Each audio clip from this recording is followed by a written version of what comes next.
this time, I'm going to turn it over to Maria Coyne, President and CEO of the Cornerstone Fund. Thank you, Jamar.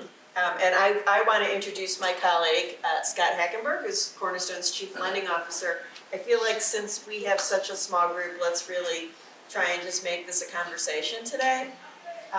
And so one of the things that I wanted to start with, because you've seen we all have tables in the plenary room, but there's a great deal of confusion, I believe, about the UCC Financial Ministries and then how we partner with CHHSM.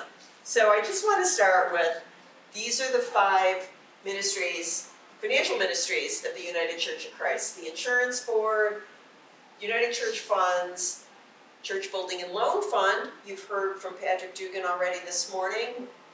There's a lot of similarity in what Church Building and Loan Fund does and Cornerstone does. Cornerstone Fund and the pension boards.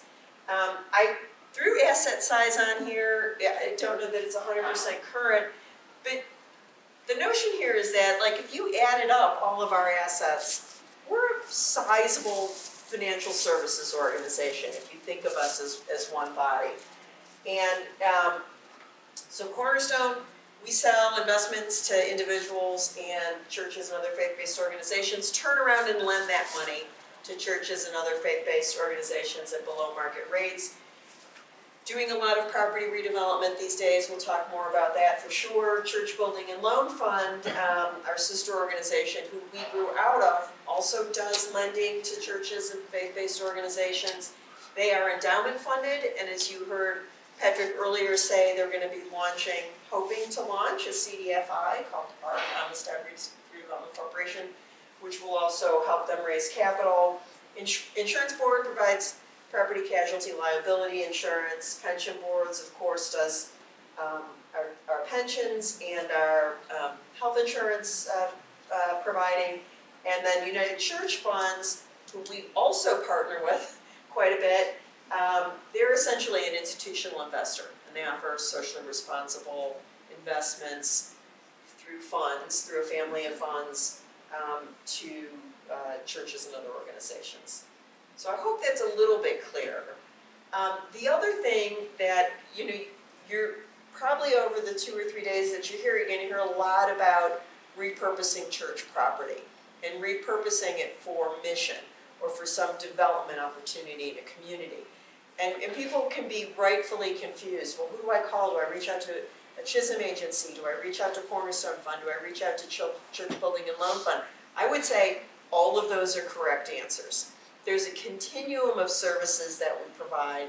And if a church was early on in their process, I would say you probably need to start with Church Building and Loan Fund. They have a Partners in Vision program, which is going to help you kind of solidify your plan. Once you have a plan together, you come to Cornerstone. We provide pre-development financing. At the point that you're ready to go RFP with a developer, we're going to introduce you to as many CHHSM agencies as we know. So I think there's a place for all of us. I'm sorry, did you have a question? No. Yeah, okay, all right. Okay, thank you. So there's a lot of work to be done, certainly with church property, and a lot of us here to help. You just have to figure out, come to one of us and we'll make sure you kind of get to the right place. So Cornerstone Fund, as I mentioned, we grew out of the Church Building and Loan Fund. We've been around since 1993, so this is our 30th anniversary year. Our mission is joining together in faith to invest in and build community with a capital C that's on purpose. Our vision is serving as a catalyst for ministries to thrive. There's a lot of talk, we heard it from Reverend Dr. Benson this morning about, that religion these days has kind of a black eye, and that there's more people identifying as nuns than ever before. That trend is probably going to continue. But we talk a lot about church, the verb, not church, the noun. So it's not about that building. It's not about that thing that you're trying to maintain at all costs. It's about how you show up in a community and the actions that you take to better that community. So we sell investments, as I mentioned. That creates the pool of money that is used to fund our loans. Our loans are incredibly flexible and very attractively priced, and together our investors and borrowers help build the church. These are our values. We like to think we provide superior customer experience. We have accountability, respect, and expertise. Here's the real thing that makes us different than going to a bank. We've got very flexible pricing. We can structure a loan in a way that makes the most sense for you. Our approval process is, I think, easier than what you might experience elsewhere. Our turnaround time is good, and we're very nimble. The best thing we can do is stand by you when you hit a bump in the road. We're not a bank that's audited by the Fed or the OCC. They have rules at banks, like if somebody hits 90 days delinquent, they're automatically moved into managed assets. If they haven't remedied the situation, they're automatically foreclosed on. We have the flexibility to not do that, and we often do. So since 1993, we've supported more than 700 organizations with low-cost financing of over $350 million. So today, what we want to talk about is how CHHSM agencies have been furthering their mission through borrowing with the Cornerstone Fund. And as I mentioned, we have a great deal of expertise. We have led complicated capital stacks, which you see in a lot of developments that are being done. We have denominational partners that we bring in. So we've got ecumenical partners in the ELCA and Disciples and Presbyterian and Episcopal churches where we have jointly funded projects. So we can be even, reach even further and have even more capacity. And again, we work only with faith-based organizations, so we get kind of the nuance of what it's like working with them.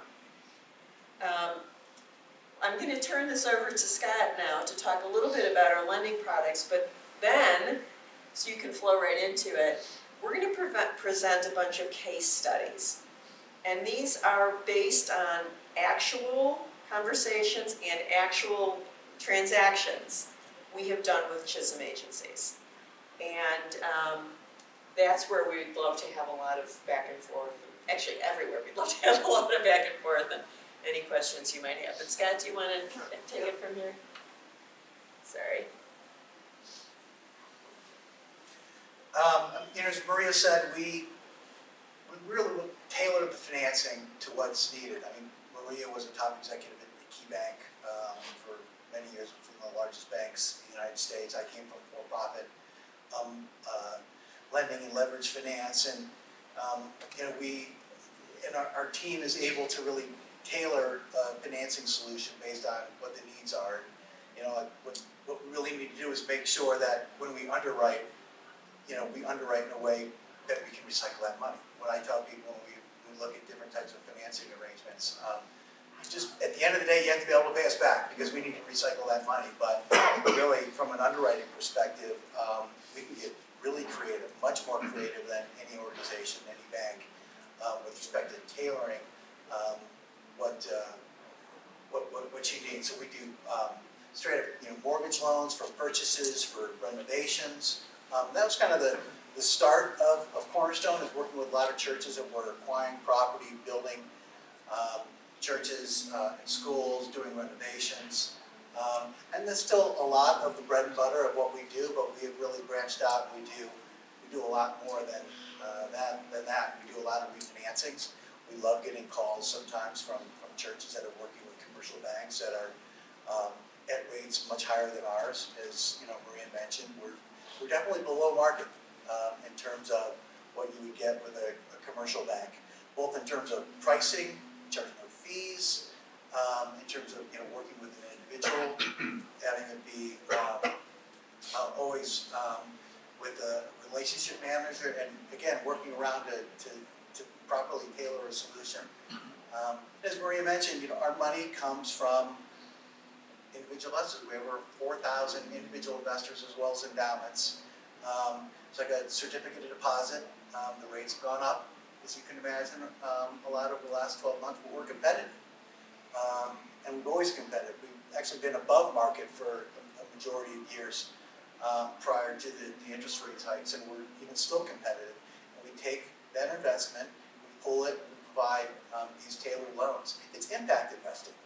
You know, when I talk to my friends, when I talk about what I do, I talk about them being able to invest their dollars for a return, but at the same time, they're also making demonstrable impact by investing in organizations like Archway, like Hoyleton, and we are our borrowers. I love to talk about not Cornerstone, but what our borrowers do, because that's really what we're here to do, is further your mission. Refinance, community development, we do revolving lines of credit for short-term capital needs. We do bridge loans, and I'll just go into providing. I think we've got 5 case studies here to talk about some of the things we do, just to give you a sense of the breadth of the kind of tailoring that we'll do based upon what the institutional needs are. One is creation care. So we are actually focusing a lot on helping churches and organizations go solar. So in this particular instance, there's a senior living complex with a lot of buildings that was looking to get into solar. We've got actually been spending a lot of time, in our director of lending, Rebecca Pereira, has been spending a lot of time just really getting an understanding, as we all have, with respect to the changes in the abilities to go solar with the Inflation Reduction Acts and some other state and local subsidy programs. There's some unique programs which are really great for organizations to go solar in a way that is immediately accretive to their earnings. In this one, we did some research because, again, state and local wide, there are different programs to help with subsidizing solar programs. And we found out the state had a very favorable solar program with respect to subsidizing the upfront cost. When you do solar, you have to find an installer, and you have to work, different times. Sometimes the installer is going to basically sell what the rates would be on the electricity, so that's locking in the institution to a certain rate for their electricity, which is below what they were paying, but it's basically a way of just locking in a cash stream where they can equitize that cash stream to help with subsidizing some of the upfront costs of the solar program. It's complex, and so we help this particular organization sort of weave through the complexity from a local perspective, from a construction perspective, from the monetizing the stream of payments and how that worked. And after we did this diligence, this particular facility was able to provide community solar, again in alignment with their mission. And we have a special program called Creation Care, where up to $100,000 we with a note to go solar. It's at a 3% fixed rate, which is a very favorable rate for this Creation Care solar program. Another case study is affordable housing. This was a church, which is a longtime borrower, investing client, Cornerstone. They were looking and exploring their options with respect to affordable housing on an adjacent piece of property that they have. And we're seeing this a lot. Patrick has talked a lot about this, of churches sort of re-envisioning what they're going to do with their property. And this is an example of a situation like that. We referred that to the Church Building and Loan Partners and Vision program. When churches, oftentimes, if their memberships are declining, they're trying to think about what's their legacy going to be, what's their impact in the community going to be. And that's reference to the Partners and Vision program that Patrick is running to help congregations really think about what they can do with that asset and how they can continue to have a legacy impact in their neighborhoods and communities. We provided pre-development financing to help them hire an architect and create a master plan for this affordable housing. One of the big stopgaps in terms of affordable housing is just all the work and time and expense that it takes to even see if a project like this is feasible. And so a lot of the pre-development costs, they can be prohibitive so we help them with the planning, but also in terms of providing the pre-development financing. And got the church, ready to issue RFPs and introducing them to other CHHSM organizations that could be potential partners in this process. Another case study is just updates and upgrades. A CHHSM organization just celebrated their 25th anniversary. Had to looking to expand their programming and to much needed areas, and so they needed to expand and renovate their campus to accommodate that growth and needs of their community. The agency had borrowed from us from Cornerstone before, so we had a relationship.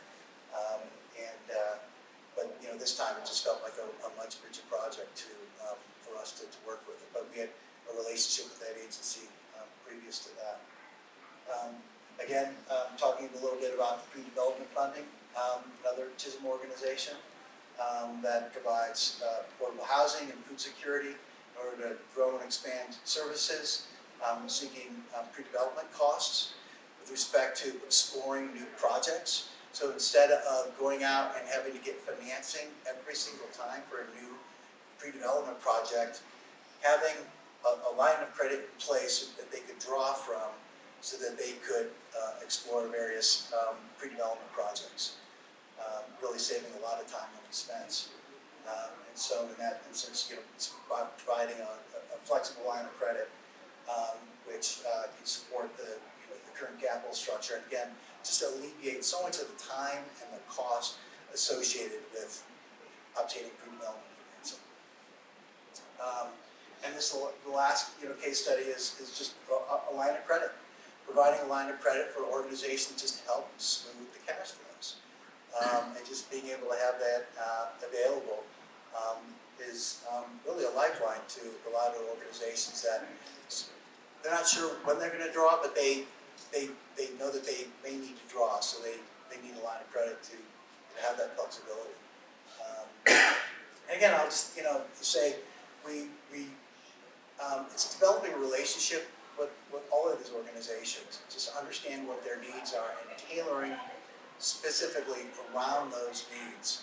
I think is where Cornerstone really shines. In terms of my background being in leverage finance, things are pretty structured and you sort of skate in your lane. And just one of the fantastic things about Cornerstone is just our ability to just go outside of what you would think in terms of the different lanes, and just really we can create, because we're not a regulated entity in the same way as a bank.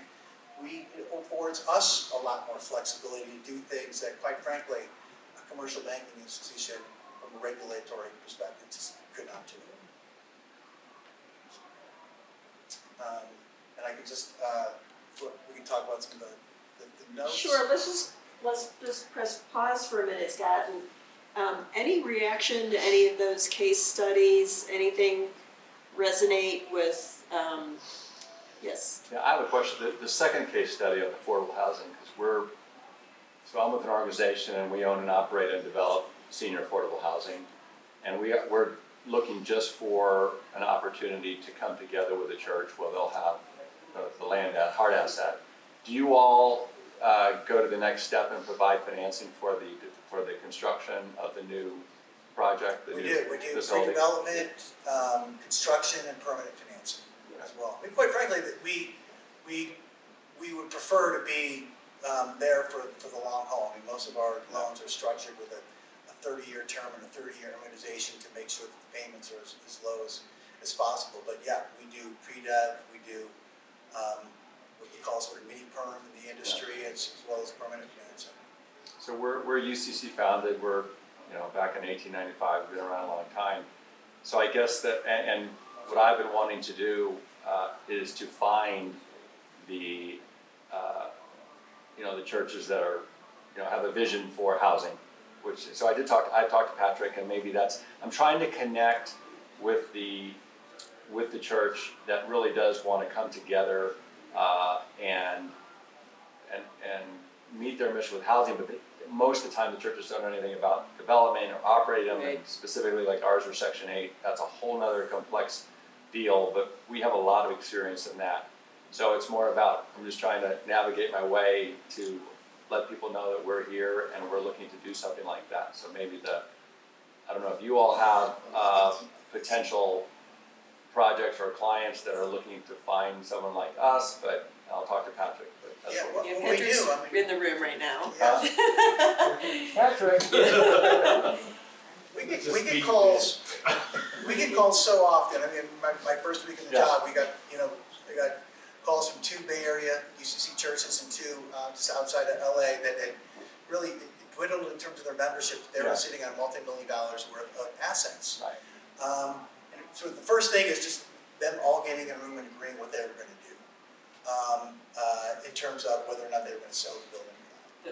That piece, by the way, often is the most arduous and Yeah. potentially lengthy part of the process, depending on where the congregation is in their willingness and readiness to admit kind of what's happening. Are they selling the property outright, or are they joint venturing it as value and then figuring out how, they might, what they would receive for sustainability over time? Because I think the model, or let's just say this, I think the models can be anything. There's no really established model, it's very creative.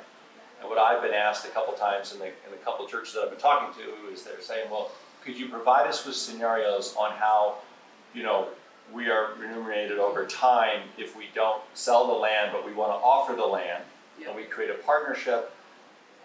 In the past, what we've done is churches that have already been in housing, but they don't want to be in it anymore. So with HUD, it's a transfer of physical asset. You don't actually buy it per se, but they transfer the asset to us, and then we make a pretty sizable contribution to the church, which is equivalent to buying the land.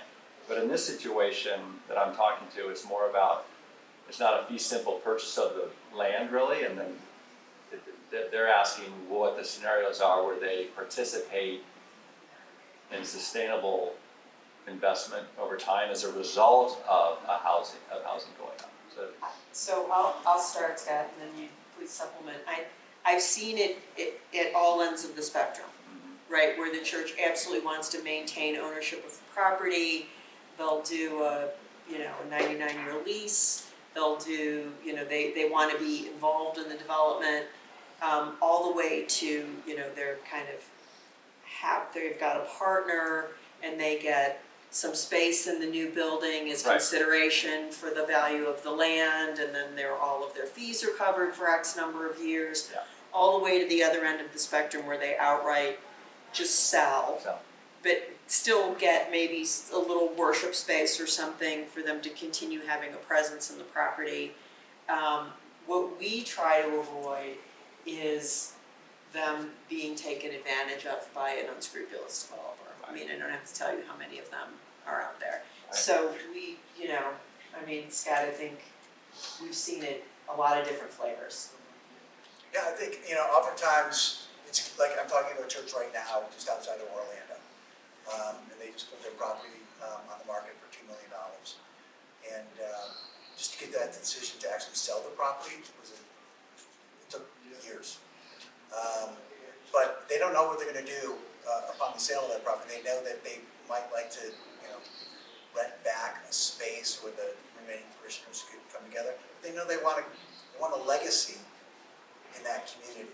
And, I think what we, try and do as much as we can is just provide examples of some of the things that they can do, but obviously it's very, local specific. It depends on, is $2 million enough to do, you have to do a very small kind of affordable housing project. I think, it's just educating them on what are the possibilities based on the value of the asset, where it's located, and just, really helping them vision what they can do to create this legacy. Because I think first and foremost, what I found in so many of the churches that I've been speaking to that are in that place is they do want to continue to worship. It's not as critical as to where they necessarily do it. But the most important thing is they want a legacy. And they'll bring elements of their existing church with them, you know, if there's like a meaningful altar piece or there's a, you know, so there is some continuity, but it's really about the ministry that they leave behind, the mission that they leave behind. You had asked earlier about how we participate in the financing, any way we can, right? So we've been in situations where we've kind of led the capital stack, and we've been in situations where we've simply provided pre-development, and other cases where we're the last money in, right? Like the last little bit that they needed after they got tax credits and other money. So we can be the patient capital at the end. And I will say this with Patrick in the room, we've done many deals jointly with Church Building and Loan Fund, as well as those ecumenical partners that I mentioned earlier. There's a big project in New York that we're doing with the Disciples and other, you know, ELCA and others. So we can bring more capital to the table as well if it winds up being a larger project. Yeah, because some of the smaller project, you know, you mentioned $2 million, you know, that's not gonna create a lot, and in order for it to really work, you need to have a considerable amount of units, you know, to build. And how big is that property, you know? I think it's like, I recall 2.3 acres. Okay, so if it was, not knowing what the zoning is, but if you can go up, you could probably do a, you know, 120, 30, whatever, I don't know what the feasibility study is there, but you could probably do a nice project that they could have a legacy on. And a developer could come in and offer them for their land, or they could be, and that's what a legacy could be. It could be providing housing to very low income people. We just as an aside, because it was so creative and you mentioned number of units, I know many of the CHSM agencies that we work with kind of say, you know, minimum 60 units to get to kind of like a sweet spot. But again, a project we did jointly with Church Building and Loan Fund in Oakland, a church took a former fellowship hall, 2-story fellowship hall, and turned it into 12 units of transitional housing for returning citizens. We didn't think they could make the numbers work, but this pastor was amazing and had a lot of great partnerships with local government and so forth, and made it work. Yeah.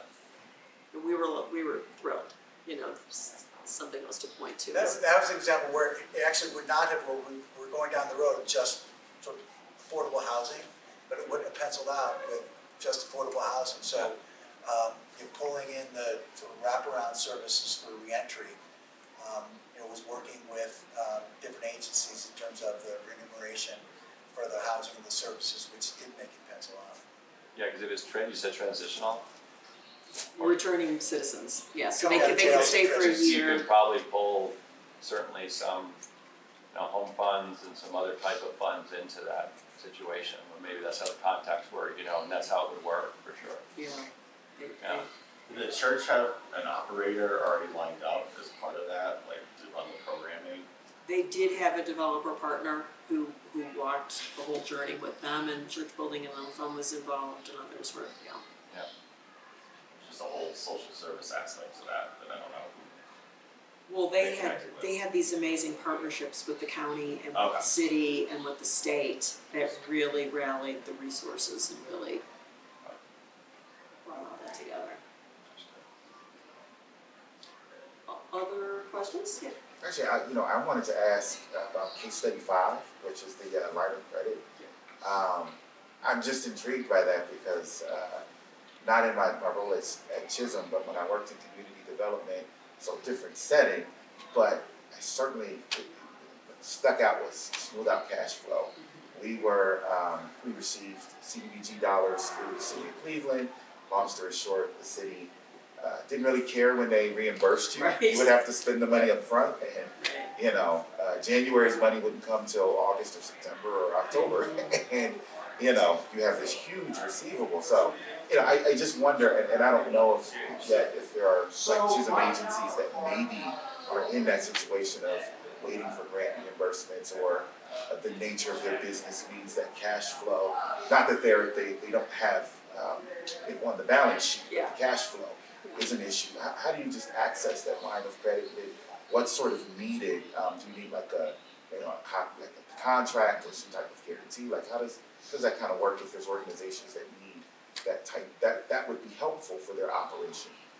Yeah, so we would, they would complete the loan application and provide their financials, and we would have a conversation with them and just structure it as a line of credit, probably renewable annually. They would, contact us either through our online portal or simply call the office when they needed to make a draw. And then we would ACH the money to them, and then they can pay it down or let it sit, until they get their, whatever works best for them.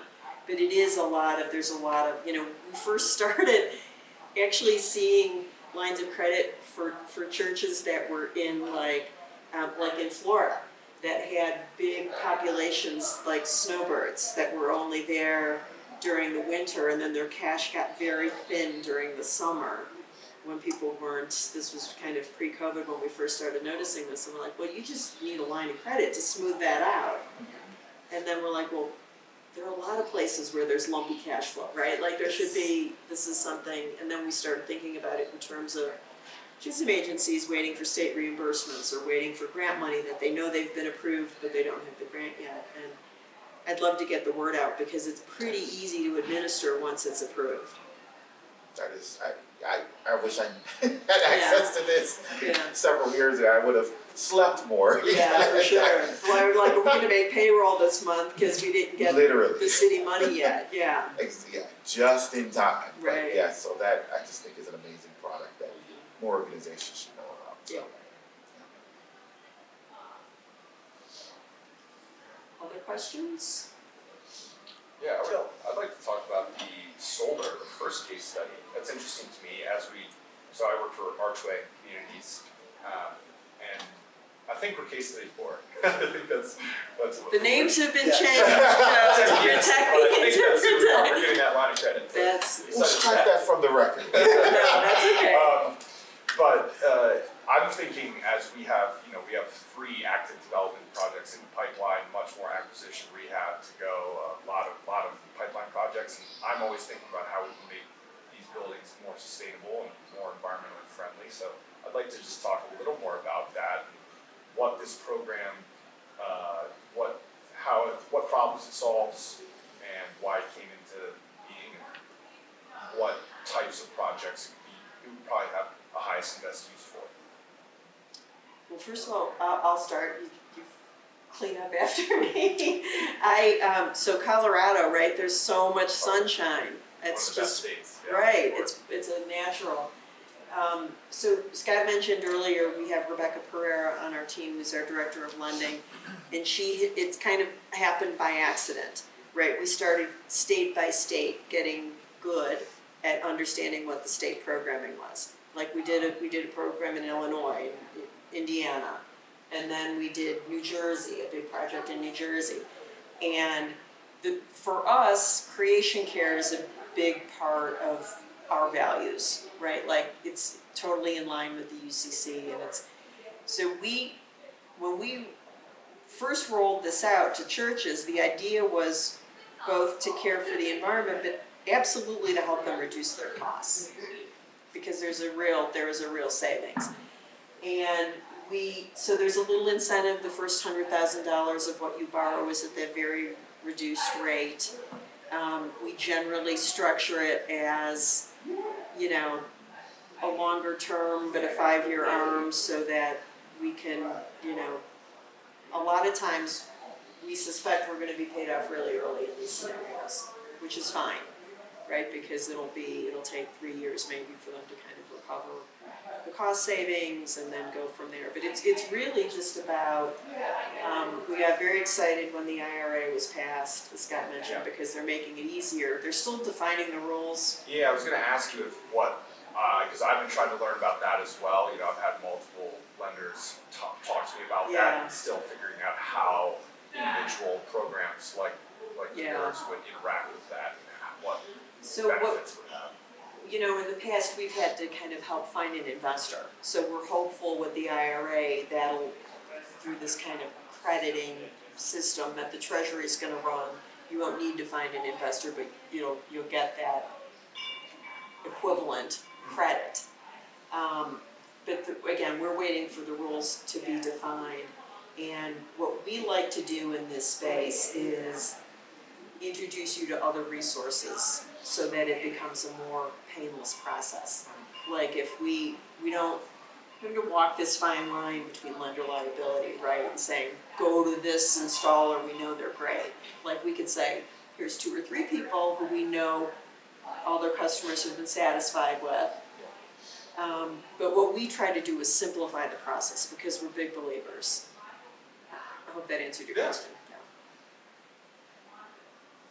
Have you seen any, so I know about C-PACE financing, which is another vehicle that allows you to get really low interest loans basically to rehab or do new construction and build in specific environmentally sustainable aspects into your building. Have you worked with that at all, or I'm trying to figure out a kind of way to combine maybe multiple different financing vehicles, seeing if there's any way I could possibly do that for some new developments, but just wondering if you. We'd love to help you figure that out. Yeah. We haven't done it yet, but we're always up for a good. Because I'm seeing a lot of these disparate things that might not be so disparate in my Right, mind. if you cobble them together in the right Yeah. way. Yeah, we'd love to help you think through that. Yeah.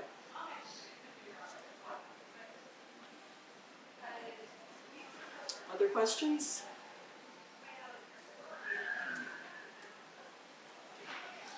So as I mentioned at the beginning, the way we raise capital is by selling investments. They're either demand or term notes, so think of them as either money market accounts or CDs, essentially. We just can't call them that because of securities laws. We are very proud of this brand new offering called the CHHSM Giving Bonus. And in that offering, it's a 5-year term note, but it's a minimum $10,000 investment.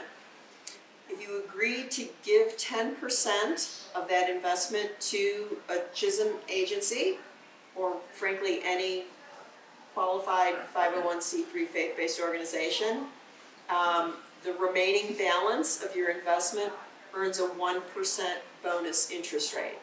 So just to make that real, let's say I want to open a $10,000 CHHSM Giving Bonus account, and I make a $1,000 donation to Hoyleton or to Archway. My remaining $9,000 right now would earn a 1% bonus over our rate, which is 4.25, so you'd earn 5.25% on your remaining $9,000 investment. You get credit for that gift. We'd send you the letter that we'd send the money to the recipient. You get the letter for tax purposes saying that you made this qualified gift.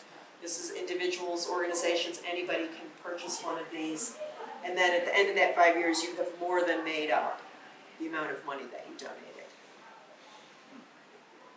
It's not the easiest thing to explain, but once you get it, it's like, oh. Especially if you were gonna make a donation somewhere anyway. It's just a nice way to do it.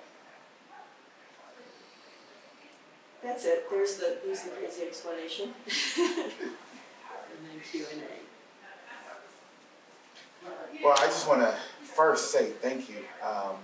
The CHHSM Giving Bonus, I think, is a great opportunity for, organizations and even, I believe, individuals. Yes, correct me if I'm, correct, to, obviously earn a return, which is good for everyone, but then also give back to CHHSM. And I got a chance to talk a little bit about, the legacy fund at CHHSM yesterday and what it means for being able to provide leadership development programming, which is, one of the core tenets of what CHHSM does.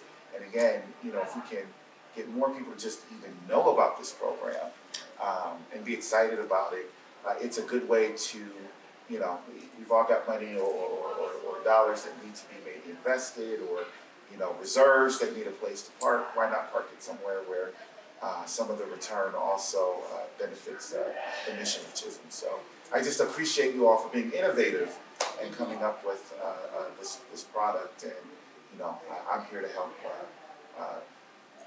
connect it to our Chisholm agencies and our Chisholm family to promote it, because I just think it's a great opportunity. So thank you. Thank you, Drew, appreciate your support.